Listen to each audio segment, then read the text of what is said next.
Test Practice CNA.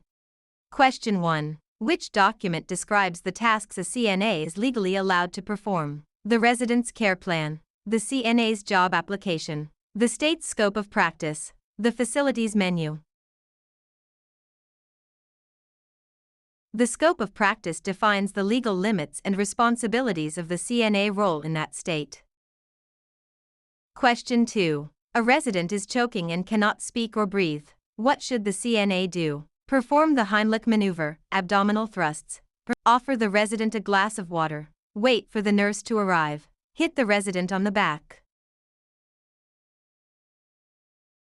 Abdominal thrusts are the standard emergency procedure for a conscious person with a complete airway obstruction.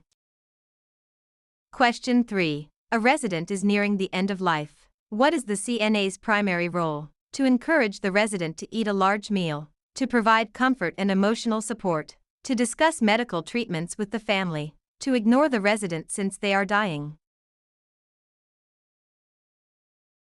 Palliative care focuses on comfort, dignity, and support for both the resident and their family.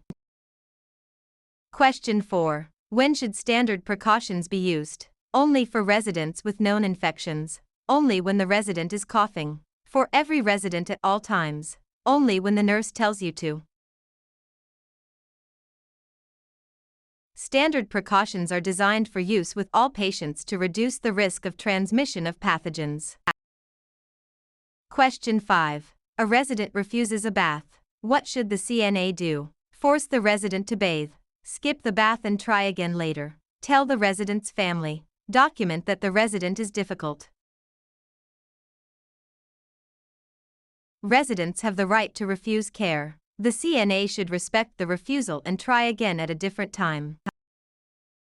Question 6. Which of the following is an example of objective data? The resident says they have a headache. The resident's blood pressure is 120/80. The resident feels nauseous. The resident is worried about their family.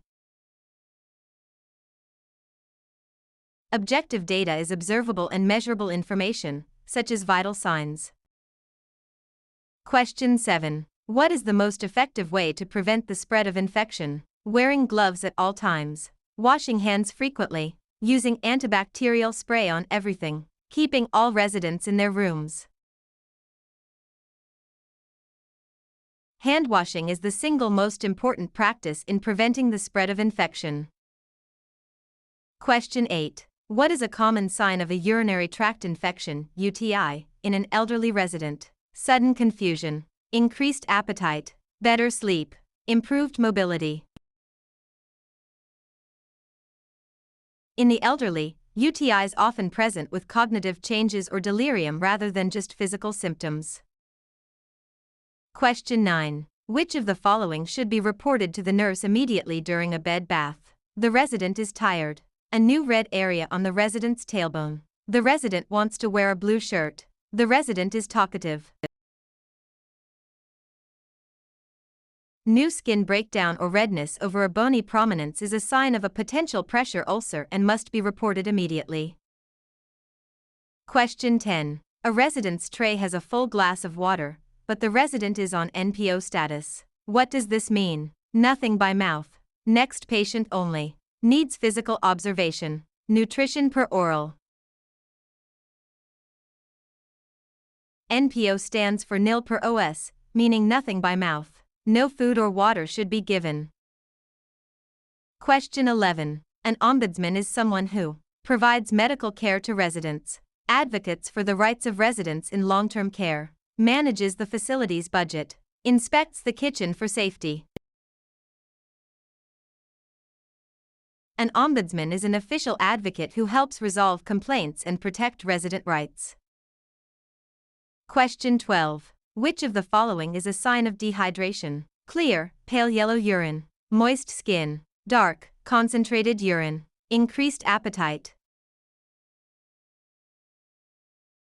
Dark, strong-smelling urine and low output are classic signs of dehydration. Question 13. When communicating with a hearing-impaired resident, the CNA should shout as loudly as possible, speak slowly and face the resident directly. Only use written notes. Avoid talking to them.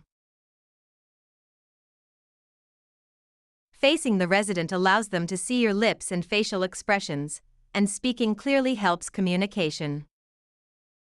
Question 14. What is sundowning? Increased confusion and agitation in the evening hours, sleeping all day and staying up all night, a skin condition caused by the sun, the resident feeling better at the end of the day. Sundowning is a phenomenon where confusion and behavioral problems worsen as daylight fades. Question 15. What is the correct way to lift a heavy object? Bend at the waist and keep legs straight. Keep feet close together. Bend at the knees and use leg muscles. Lift with your back muscles. Proper body mechanics involve using the strong leg muscles and keeping the back straight to prevent injury. Question 16. If a CNA sees another staff member hitting a resident, what is the first action to take? Call the police immediately. Stop the abuse and ensure the resident is safe. Report it at the end of the shift. Ignore it if it doesn't happen again.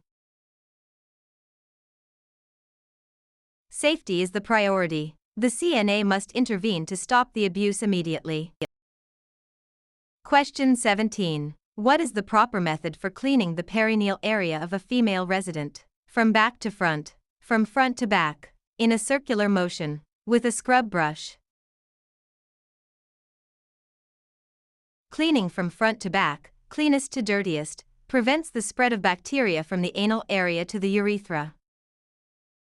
Question 18. When a resident is on a bladder training program, the CNA should restrict the resident's fluid intake. Take the resident to the bathroom on a scheduled basis. Tell the resident to hold it as long as possible. Always keep a catheter in place. Scheduled toileting helps the resident regain control and awareness of bladder function. Question 19. What is the first step in performing any procedure on a resident? Gather supplies. Identify the resident. Wash your hands. Explain the procedure. Hand hygiene is always the first step to prevent infection before touching a resident or equipment. Question 20. If a resident is in a vest restraint, how often must they be checked? Every 15 minutes, every hour, every 2 hours, once per shift. Residents in restraints must be monitored at least every 15 minutes to ensure safety and circulation.